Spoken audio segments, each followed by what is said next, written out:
أعوذ بالله من الشيطان الرجيم.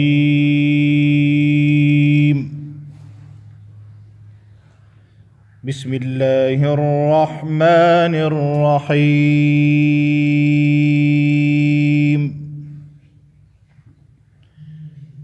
إن الله لا يستحيي أن يضرب مثلا ما بعوضة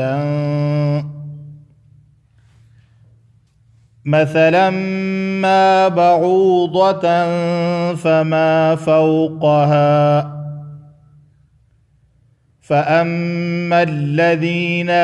آمنوا فيعلمون أنه الحق من ربهم، وأما الذين كفروا فيقولون ماذا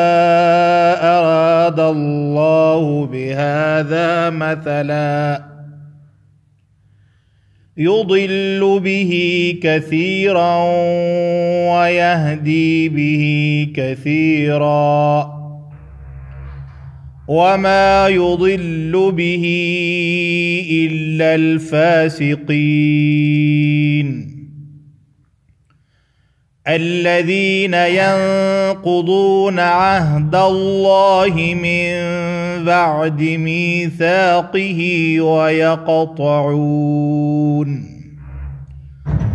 ويقطعون ما أمر الله به أن يوصل ويفسدون في الأرض، أولئك هم الخاسرون. د سورة بقره د شپږشتم آیتنا د نهشتم آیت تر اخره پورې بنن درس وړاندې کیږي. د دې نه مخکې د منافقانو په اړه باندې دوه مثالونه بیان شو، او په دغه توګه باندې په قرآن عظیم الشان کې د مچ او د جولاګي مثالونه هم بیان شوي دي.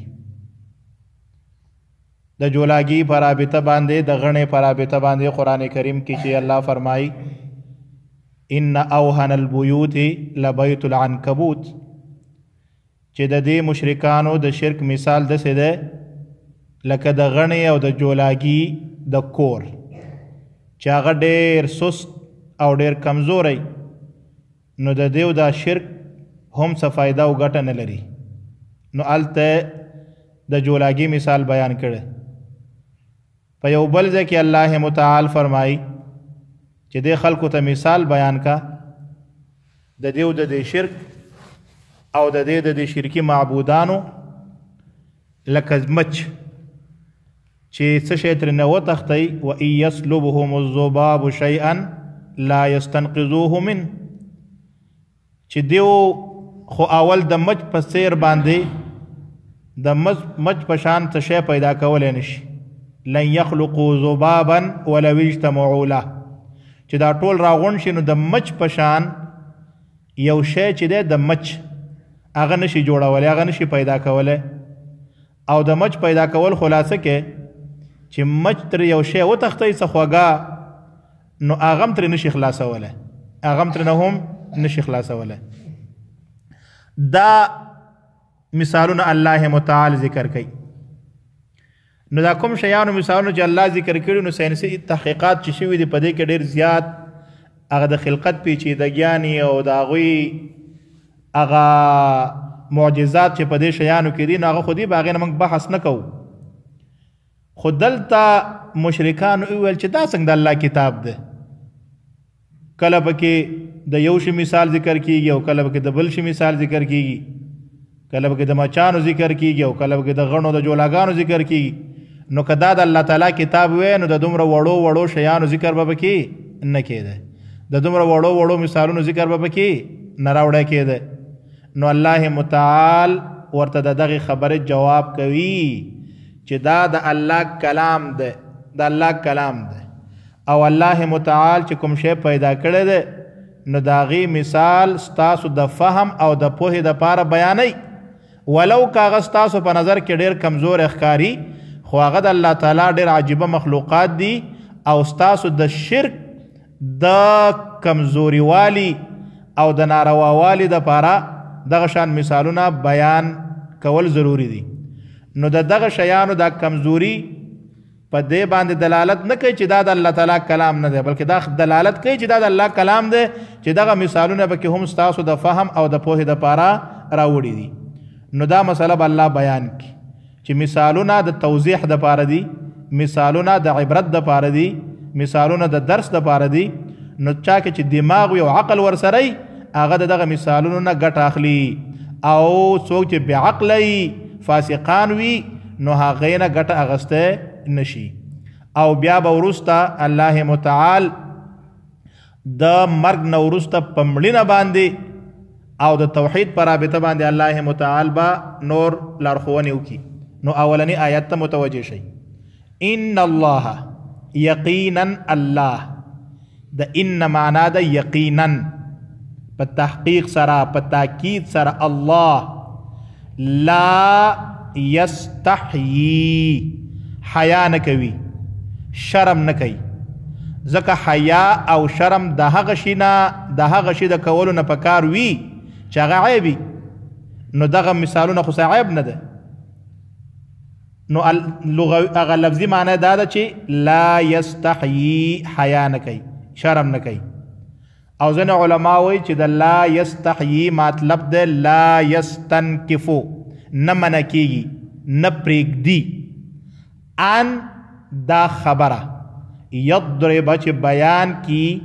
مثلا ما یو مثال مثلا ما یو مثال د دې ما مطلب دا یو دا یو معنی چې ما وکړه دا د دې ما معنی ده مثلا ما مثال یو بعوضة د ماشي بعوضه ماشي ته ویلی کیږي چې الله متعال د ماشي مثال بیان کی فما او د هغه شي فوقها چې هغه اوچت وي د ماشي نه اوچت وي د ماشي نه په څه شي کې اوچتي یا په وړوکوالي کې اوچتي په وړوکوالي کې اوچتي یعنی د دې نه هم وړوکی او یا د ماشي نه لوی لکه مچ او غڼه جولاګیا خو د ماشي نه غټ دی او د ماشي نه کم څه شی دی د ماشي نه کم د ماشي وزر دی لکه نبی کریم صلی الله علیه وسلم فرمایی لو ان الدنیا تزن عند الله جناح بعوضة که د دنیا وزن د الله په وړاندې د ماشي د وزر په اندازه وی یعنی د دنیا وزن او د دنیا ارزښت او د دنیا قدر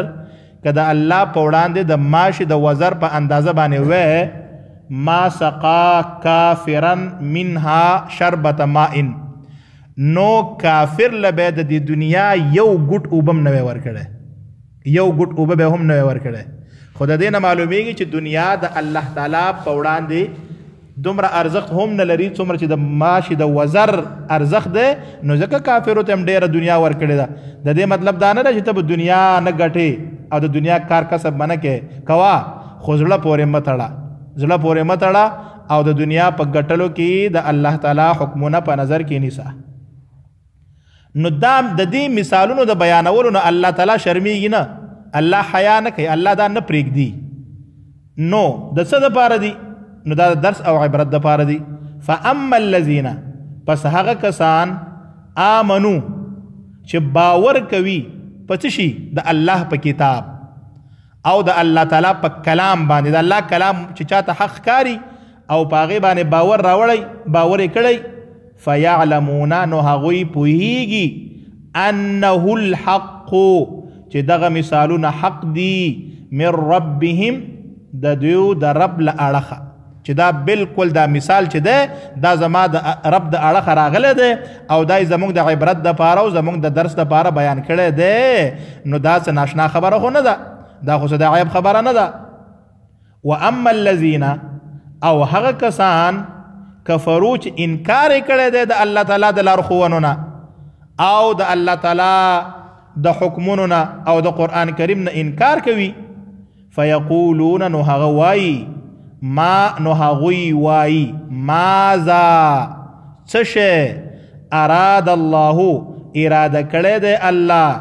بهذا په دې شي باندې مسله د مثال له جهته دا شی الله تعالی اوس ولې د مثال دپاره بیان کړی دی څه غواړي په دې مثال باندې الله تعالی څه غواړي څه غوښتنه لري څه شی اراده کوي نو بس شک پکې کوي چې دا اوس دا نو کوم مثال شه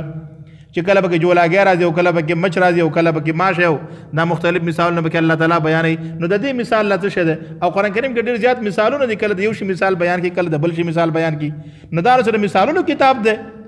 نو دیو دا انکار کوي نو بیا الله متعال فرمای د دې دواړو دغه موقف د دې مثالونو پر رابطه باندې دا پرتله کوي دا مقایسه کوي نو الله فرمای یضل به گمراه کوي په دې مثالونو باندې کثیرن ډیر خلک څوک په گمراه کوي منکرین یعنی داغو انکار نور هم قوي کیږي د منافق نفاق نور هم قوي کیږي ځکه چې د قرآن کریم مثال نه مني نو چې د یو شي نه د انکار وکړه نو تا خپل کفر د نور هم قوي ک ويهدي او لار خای به په دې مثالونو باندې کثیره ډیر وتا څوک چې د دین عبرت واخلي څوک چې د دین درس واخلي نو د هغې په هدایت کې نور اضافه والی هم کیږي وما یضل او نه گمراه کوي نه بېلارې کوي به په دې مثالونو الا الفاسقین مگر فاسقان یعنی کوم سړی چې فاسق دی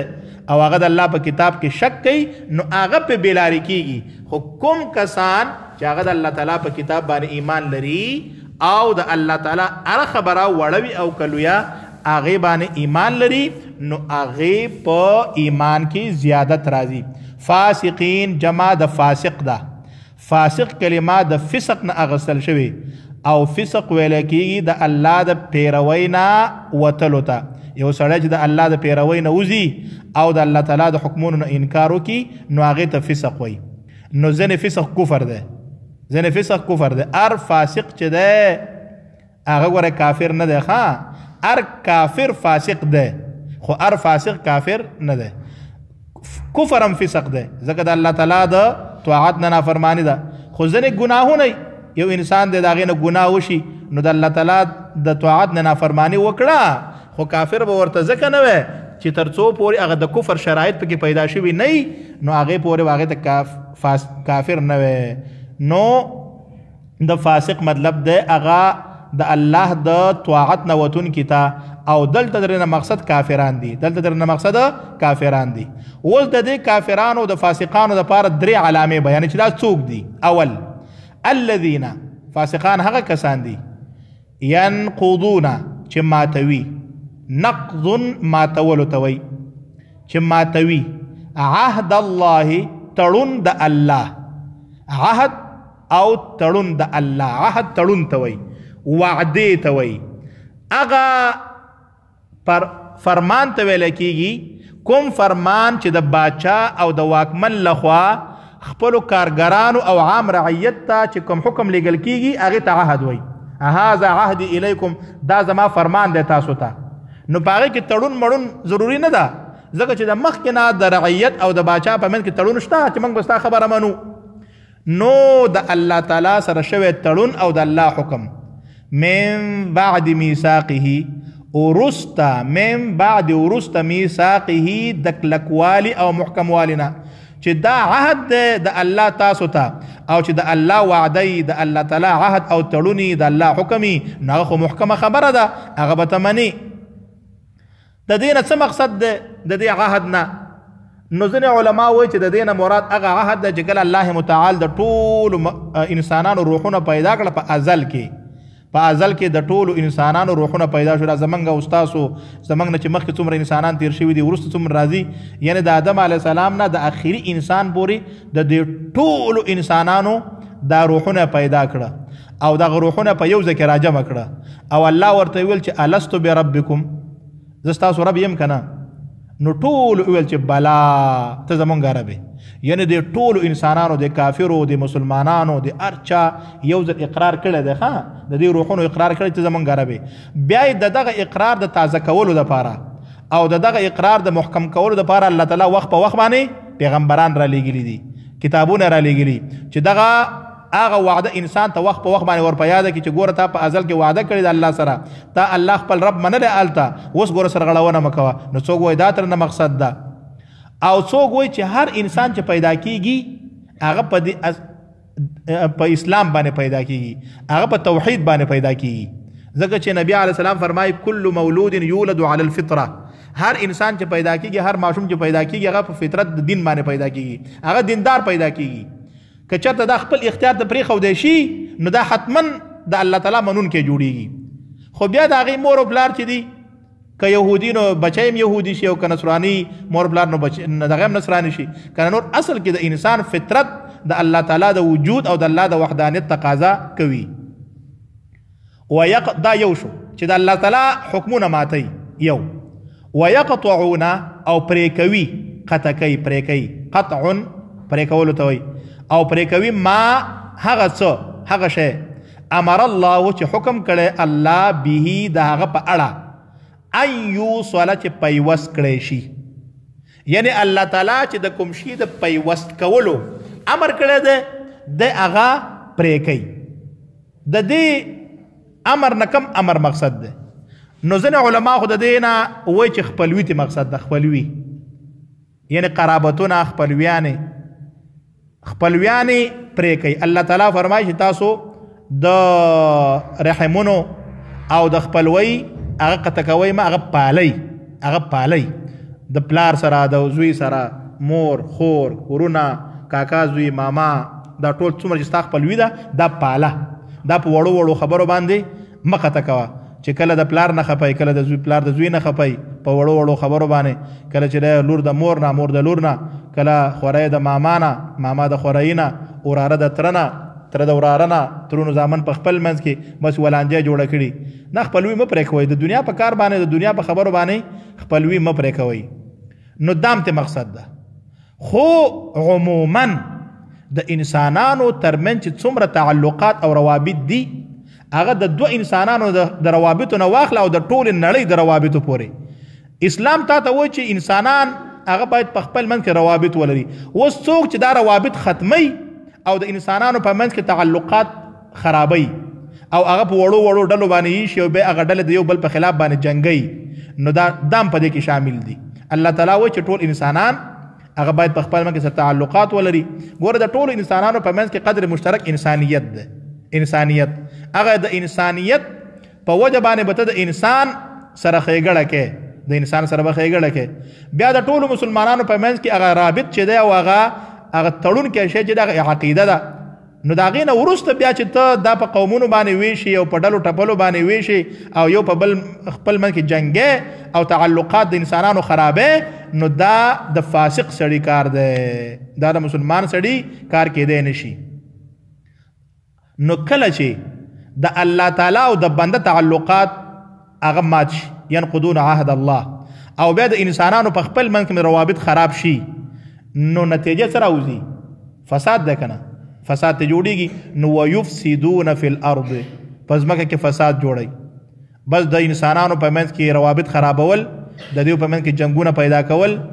او د دیو په منځ کې فساد راوستل دا د فاسقانو خلکو کار ده او نن دنیا د فاسقانو په لاس کې ده نن د دنیا واکمنان چې دي هغه فاسقان دي کوشش کوي چې خلک په خپل منځ کې وجنګي خلک په خپل منځ کې بدبینه کی او په نړۍ کې هغه د یو فساد خور کړی ده دا د انسانانو وجل دا تړل دا ژوندي خښول دا په دریابونو کې ډوبول دا په صحراګانو کې خښول او دا فقر او دا ولګه چې په دې دنیا کې دا سره د دومره مال او دولت نه چې په دنیا کې موجود ده بیا هم خلک د ولګې نه مري نو دا ټول فساد ده او د دې فساد هغه سرچشمه هغه د الله تعالی د عهد ماتول او د انسانانو ترمنځ هغه تعلقات ختمول دي اولئک دغه خلک هم الخاسرون دیو تاوانیان دي دا خسران چې ده دا تاوان ده چې تا دومره ظالم انسانی چې د الله تعالی سره هغه شوی وعده ماته او د انسانانو ترمنځ بیا ته فساد هم راولي او په ځمکه کې فساد قایمه نو د دې بدبختۍ هیڅ نتیجه پرته د خسران او د تاوان نه نشته ده. کله کله دغه منافق انسان او فاسق انسان چې د بل په منځ کې تعلقات خرابوي د نورو په خپل هم بیا دغه سره مخامخ کیږي نو دا تاوانیان دي ځکه چې دا د الله تعالی نافرمانی کوي او قیامت کې به د تباہ کیږي او بربادیږي او په دنیا کې هم کله برباد شي. نو دا د هغه مثال الله تعالی بیان کو د فسق د فاسقانو علامه بیان کړي. وس الله متعال یو بل ارشاد فرمایي چې ګورئ تاسو ولې د الله تعالی نافرمانی کوئ ولې د الله تعالی سره خپل تعلقات او خپل هغه عهد ماتوي کیف څرنګه تکفرون کفر کوي بالله بالله څرنګه د الله نه انکار کوي څرنګه د الله تعالی د حکمونو نه انکار کوي وکنتم او حال دا چې وای تاسو امواتا نشت دلته د امواتا معنی خو مړه دي امواتا لغوي معنی او دا لفظي معنی مړه دي خو دلته د اولنی مرګ نه مراد ده نشت تاسو نه وای نه وای فاحیاکم نو تاسو شته کړئ تاسو شته کړئ ته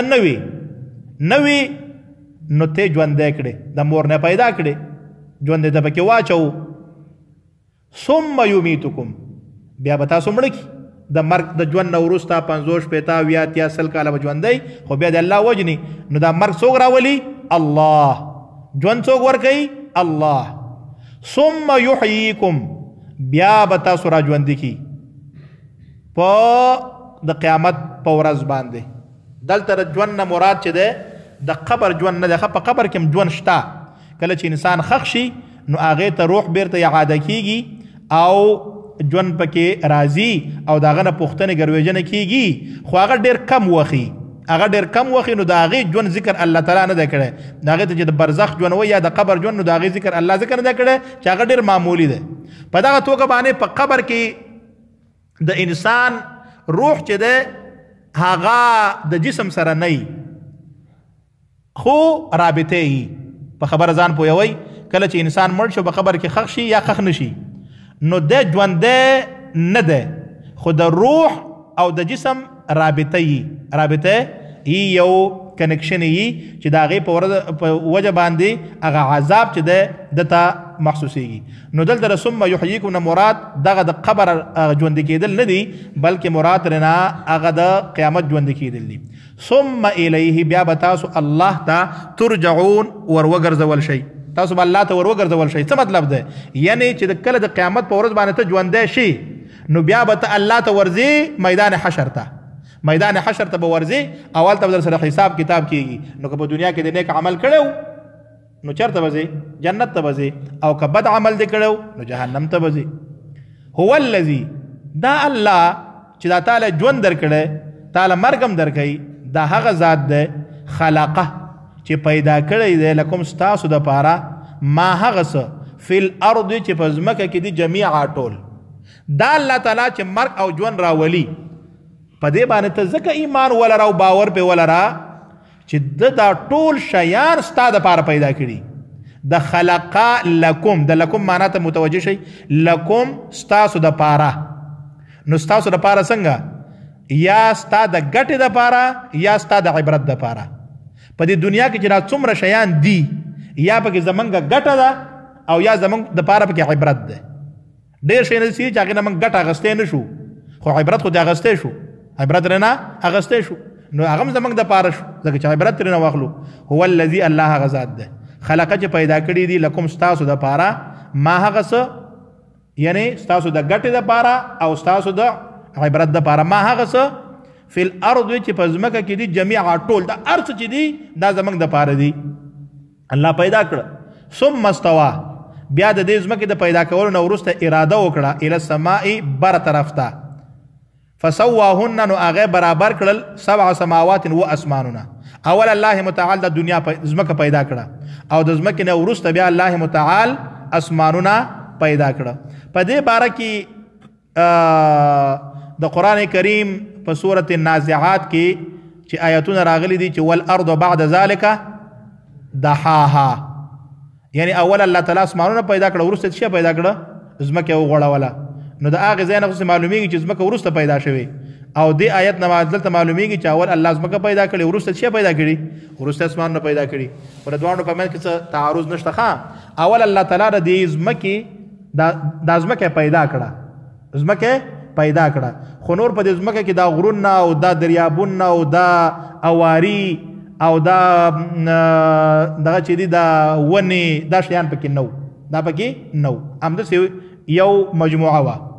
بیا د هغې نه وروسته الله متعال اسمانونه پیدا کړه او د اسمانونو د پیدا کولو نه وروسته الله متعال بیا په دا ځمکه وغوړوله او په دې کې دا مختلف قسم غرونه او دریابونه د هواګانې او په دغه توګه باندې دا ونې او دا شیان وروسته بیا د اسمان د پیدایش نه پیدا شوي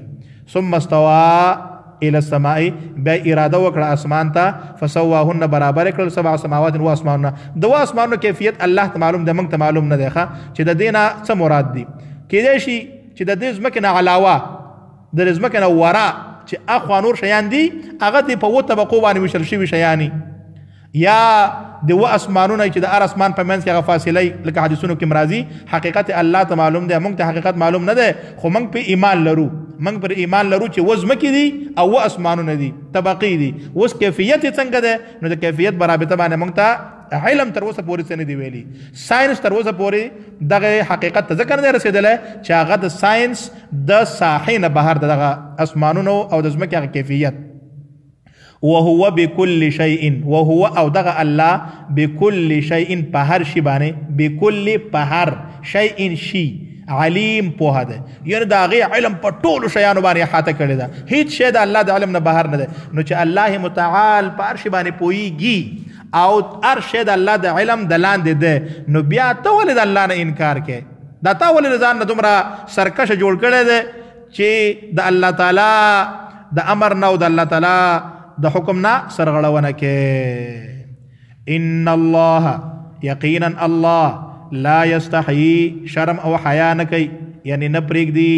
ان د دینا یضربا چې بیان کی مثلا ما یو مثال بعود وطن د ماشي فما فوقها یا زیاد د ماشینا اوچت د ماشینا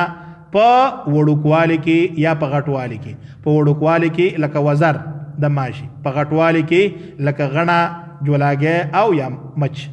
فاما الذین پس هغه کسان آمنو چې ایمان راوړی په قرآن باندې او په الله باندې فیعلمون هغوی پوهیږي انه الحق چې دغه مثالونه ریښتیني دي من ربهم د طرفه د رب د دوی نه چې بس الله ویلی دي بس صحیح خبره ده واما الذين او هغه کسان کفرو چې انکار کړی دی د الله او د قرآن نه فیقولون هغوی وای نو هغوی وای ماذا اراد الله څه شی اراده کړی الله څه غواړي الله تعالی بهذا مسله په دې مثال دا نو څه شی چې کله پکې مچي کله پکې جولاګی کله پکې ماشی نو دا نو کلام شو ځکه دا د په دې کې مشکل دی په کلام د الله کې مشکل نشته یضل گمراه کوي بیلاری کوي به په دې باندې کثیره ډېر هغه څوک چې انکار ترې نه وکړي نو هغه پې ګمراه کېږي ویهدي او لاره ښایي به په دې باندې کثیره ډېرو ته څوک چې په ایمان راوړي نو د هغې هغه هدایت او لارښوونه نوره هم قوي شي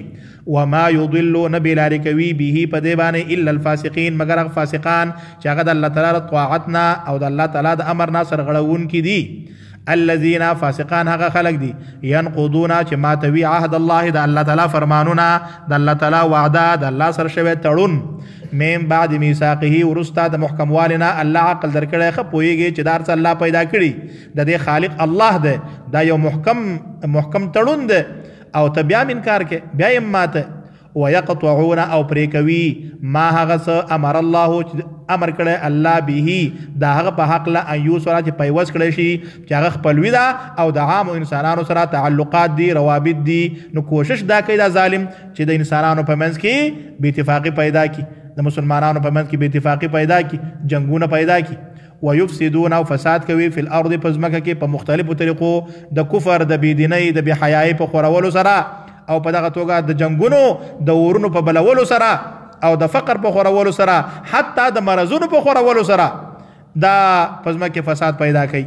اولئک دغه خلق هم الخاسرون دي تاوانیان دي نو اول خو په دنیا کې هم تاوانی ده ځکه چې بل چاته ضرر رسه نو تاته به تاوان رسیږي او په آخرت کې خدای تاوانید ده کیف تکفرون څنګه کفر کوي تاسو بالله بالله د الله نه څنګه انکار کوي وکنتم حال دا چې وای تاسو اموات نشت نوی فاحیاکم تاسو له ژوند درک پیدا کړی د مور نه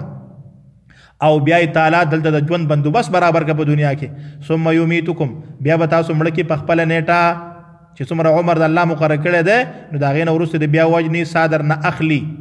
ثم یحییکم بیا به د الله را ژوندی کړي نو هغه الله چې د نش نشته کولی شوي او د نش نه ته پیدا کړې نو بیا خو ستا ماډل موجود دی نو بیا خو د خامخه پیدا کولی شي بیا خو د خامخه ژوندی کولی شي ثم الیه بیا به تاسو دغه الله ته ترجعون ور وګرځېږئ د محشر په میدان کې نو څوک چې نیک عملی جنت ته به ځي او څوک چې بد عملی دوزخ ته به ځي هو الذي الله هغه ذات دی خلقه چې پیدا کړي دي لکم ستاسو دپاره ستاسو د ګټې او فایدې او ستاسو د عبرت او درس دپاره ما هغه څه فی الارض چې په ځمکه کې دي جمیعا ټول دا ټول شیان چې ځمکه کې دي یا په ځمکه پورې اړوند دي ښه په ځمکه پورې اړوند دي نو هغه ټول الله ستاسو دپاره او ستاسو د عبرت دپاره پیدا کړي ثم استوى بیا الله اراده وکړه الى السماء بر طرف ته اسمان ته فسواهن نو برابر کړل 7 سماوات و اسمانونه جوړ کړه کیفیت الله ته معلوم ده مونږ ته معلوم نه ده ځکه د هغې احاطه د عقل په ساحه کې داخله نه ده وهو او دغه الله بكل شیء په هر شي باندې علیم پوهه ده په ټولو شیانو باندې دغه علم احاطه کړې ده واخر دعوانا ان الحمد لله رب العالمین